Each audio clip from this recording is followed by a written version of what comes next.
প্রিয় ছাত্রছাত্রীরা, আজকে আমি তোমাদেরকে এই ভিডিওর মাধ্যমে ক্লাস 6 এর ভূগোলের যে সমস্ত প্রশ্নগুলো দেয়া আছে সেকেন্ড সামেটিভের জন্য অর্থাৎ দ্বিতীয় পর্যায়ক্রমিক মূল্যায়নের জন্য 2026 সালের রায়মার্টিন প্রশ্নবিচিত্রাতে ২ নম্বর স্কুল পেজ নম্বর 302 সেখানে যে সমস্ত প্রশ্নগুলো আছে এমসিকিউ এবং এসকিউ টাইপসের প্রশ্ন, এই এমসিকিউ এবং এসকিউ টাইপসের প্রশ্নগুলো আমরা আলোচনা করব আজকে এই ভিডিওর মাধ্যমে। তোমরা ভিডিওটা শুরু থেকে শেষ অবধি অবশ্যই দেখবে এবং চ্যানেলে যদি নতুন হয়ে থাকে অবশ্যই তোমরা চ্যানেলটাকে সাবস্ক্রাইব করে রাখবে পরবর্তী যে স্কুলগুলো আছে সেগুলোর প্রশ্ন উত্তর পাওয়ার জন্য। এবং এর আগের যে স্কুল ছিল ১ নম্বর স্কুল সেকেন্ড সামেটিভের জন্য অর্থাৎ দ্বিতীয় পর্যায়ক্রমিক মূল্যায়নের জন্য ভূগোলের ক্লাস 6 এর সেটা আমরা আলোচনা করে দিয়েছি। তোমরা প্লেলিস্ট থেকে সেই প্রশ্ন উত্তরগুলো পেয়ে যাবে। সেখান থেকে দেখে নিও সেই প্রশ্ন উত্তরগুলো। আজকে আমরা এই ২ নম্বর স্কুলের প্রশ্ন উত্তরগুলো আলোচনা করব এবং এই প্রশ্ন উত্তরের পিডিএফ যদি তোমরা পেতে চাও আমাদের টেলিগ্রাম চ্যানেলে যুক্ত হয়ে যাবে। ডেসক্রিপশনে আমাদের টেলিগ্রাম চ্যানেলের লিঙ্ক দেওয়া আছে। সেখানে তোমরা যুক্ত হয়ে যাবে। তাহলে কি হবে? তোমরা পরবর্তীতে সেখান থেকে পিডিএফগুলো পেয়ে যাবে। তো এখানে দেখো ২ নম্বর যে স্কুল সেখানে যে প্রশ্নগুলো আছে ১২ টা প্রশ্ন দেওয়া আছে। ১ নম্বর করে ১২ নম্বর দেওয়া হয়েছে। একের দাগে বলা হয়েছে সঠিক উত্তরটি নির্বাচন করো। একের দাগের প্রশ্ন বলা হয়েছে সঠিক উত্তরটি লেখো। একের দাগে একের প্রশ্নে বলা আছে বেতার তরঙ্গ বায়ুমণ্ডলের যে স্তর থেকে প্রতিফলিত হয়, বেতার তরঙ্গ বায়ুমণ্ডলের যে স্তর থেকে প্রতিফলিত হয়, তাহলে সেটা কোনটা হবে? সেটা হবে আয়নোস্ফিয়ার, অপশন এখানে সি হবে সঠিক উত্তর। পরবর্তী প্রশ্ন পৃথিবীর অ্যালবেডোর পরিমাণ হলো, পৃথিবীর অ্যালবেডোর পরিমাণ হলো কত?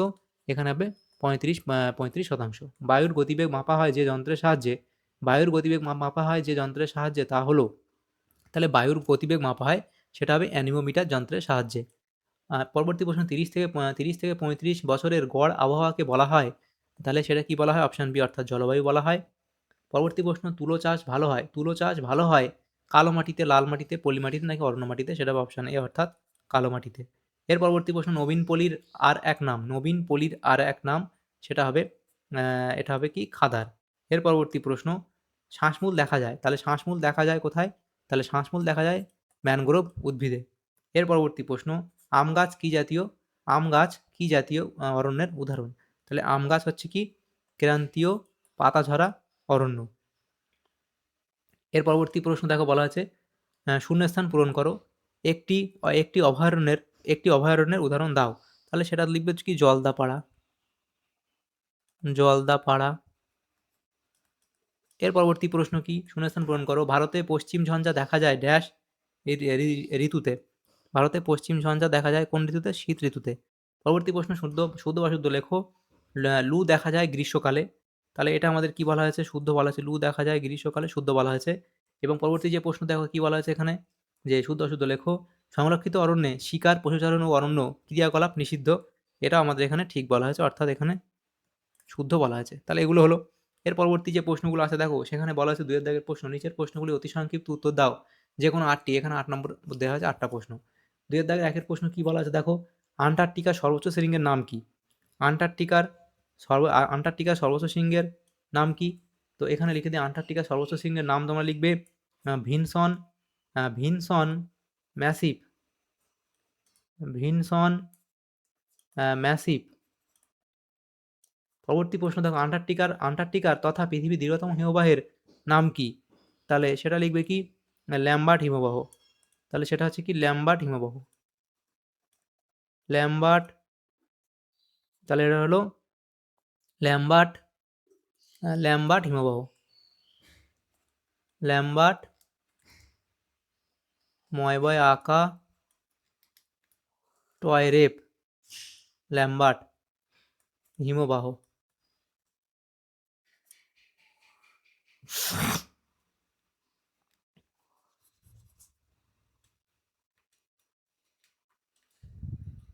দ্বিতীয় প্রশ্ন দেখো বলা আছে আন্টার্কটিকা তথা পৃথিবীর দীর্ঘতম হিমবাহের নাম কি?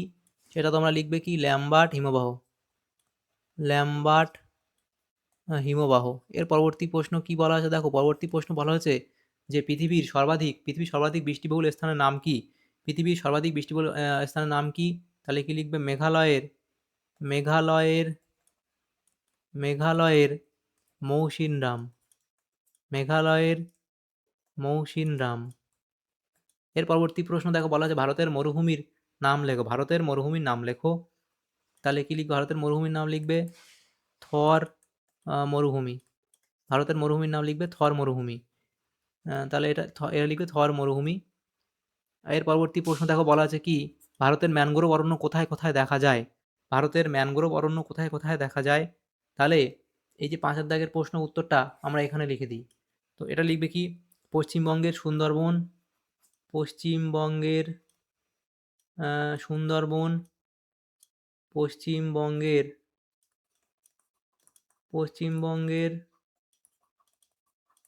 সুন্দরবন। তাহলে কি পশ্চিমবঙ্গের হচ্ছে সুন্দরবন। এর পরবর্তী প্রশ্ন, পরবর্তী তোমরা আর কোথায় দেখা যায় লিখবে, সেটা লিখবে যে পশ্চিমবঙ্গের সুন্দরবন, ওড়িশার ভিতরকণিকা, ওড়িশার ভিতরকণিকা, ওড়িশার ভিতরকণিকা। আর লিখবে অন্ধ্রপ্রদেশের গোদাবরী, অন্ধ্রপ্রদেশের গোদাবরী, অন্ধ্রপ্রদেশের গোদাবরী, অন্ধ্রপ্রদেশের গোদাবরী ও কৃষ্ণা নদীর মোহনা দেখা যায়, ও কৃষ্ণা নদীর মোহনা দেখা যায়। পরবর্তী প্রশ্ন কি, ফণিমনসা কি ধরনের উদ্ভিদ?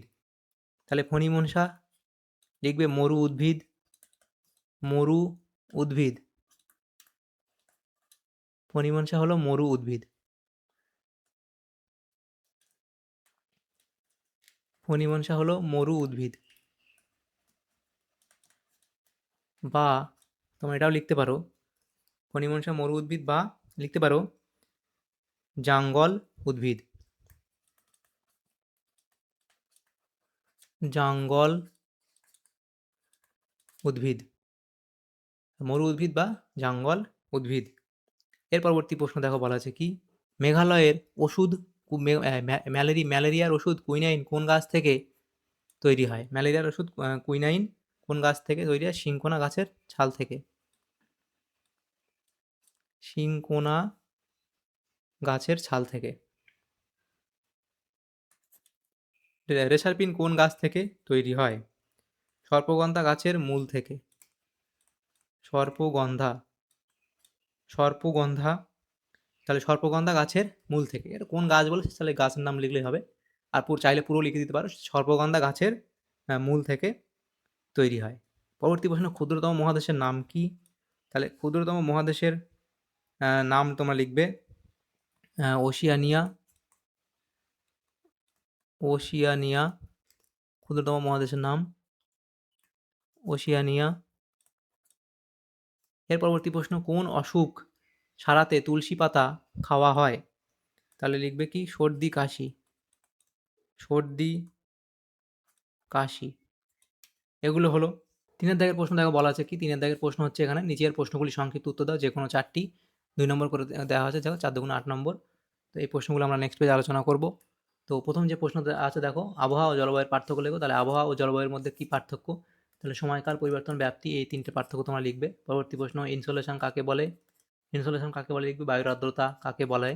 তাহলে লিখবে বায়ুর আর্দ্রতা কাকে বলে, এ অবধি লিখে দেবে।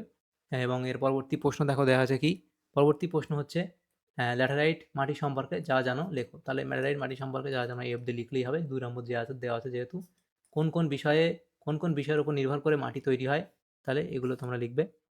এর পরবর্তী প্রশ্ন কি আছে দেখো, নিম্নলিখিত প্রশ্নগুলির ব্যাখ্যামূলক উত্তর দাও, যে কোনো 4টি। এখানে 3 নম্বর করে দেওয়া, এখানে 3 নম্বর করে দেওয়া আছে 4টি প্রশ্নের উত্তর, এখানে 12 নম্বর। প্রথম প্রশ্ন কি, বিজ্ঞানীরা কোন সময় আন্টার্কটিকা অভিযান করেন এবং কেন? তাহলে বিজ্ঞানীরা কোন সময় আন্টার্কটিকা অভিযান করেন সেটা লিখবে এবং কারণ লিখবে। আন্টার্কটিকায় বিশ্ব উন্নয়ন না বিশ্ব উষ্ণায়নের প্রভাব কি দেখা যায়? তাহলে এই পয়েন্টগুলো লিখবে। এর পরবর্তী প্রশ্ন কি, ভারতের জলবায়ুতে মৌসুমী বায়ুর প্রভাব লেখো। তাহলে ভারতের জলবায়ুতে মৌসুমী বায়ুর প্রভাব লিখবে।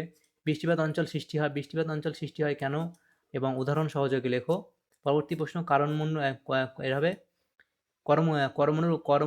করমণ্ডল উপকূলে বছর 2বার বৃষ্টি হয় কেন, সেটা তোমরা লিখবে। এর পরবর্তী প্রশ্ন দেখো বলা হয়েছে, আচ্ছা তাহলে আমাদের এখানে এই সমস্ত যে এমসিকিউ এসকিউ যে প্রশ্নগুলো আমরা আলোচনা করবো বলেছিলাম, এমসিকিউ এসকিউ টাইপসের প্রশ্ন, এবং এদিকে 3 নম্বর প্রশ্ন আমরা আলোচনা করেছি। তো এই প্রশ্নগুলো এখানে ছিল এমসিকিউ এসকিউ টাইপসের প্রশ্নগুলোর মধ্যে ছিল, এবং 3 নম্বর প্রশ্ন আমরা আলোচনা করে দিয়েছি। তো এই 2 নম্বর স্কুলে ভূগোলের যে প্রশ্নগুলো ছিল ক্লাস 6-এর, সেগুলো আমরা আলোচনা করলাম, এমসিকিউ এসকিউ টাইপসের প্রশ্ন এবং 3 নম্বর প্রশ্নগুলো। তোমাদের যদি সামান্যতম উপকার এসে থাকে ভিডিওটা, অবশ্যই লাইক করবে এবং বেশি বেশি করে বন্ধুদের সাথে শেয়ার করবে। আর পরবর্তী যে স্কুলগুলো আছে সেগুলোর প্রশ্ন উত্তর পাওয়ার জন্য অবশ্যই তোমরা আমাদের চ্যানেলটাকে সাবস্ক্রাইব করে রাখবে। Thank you. Thanks for watching.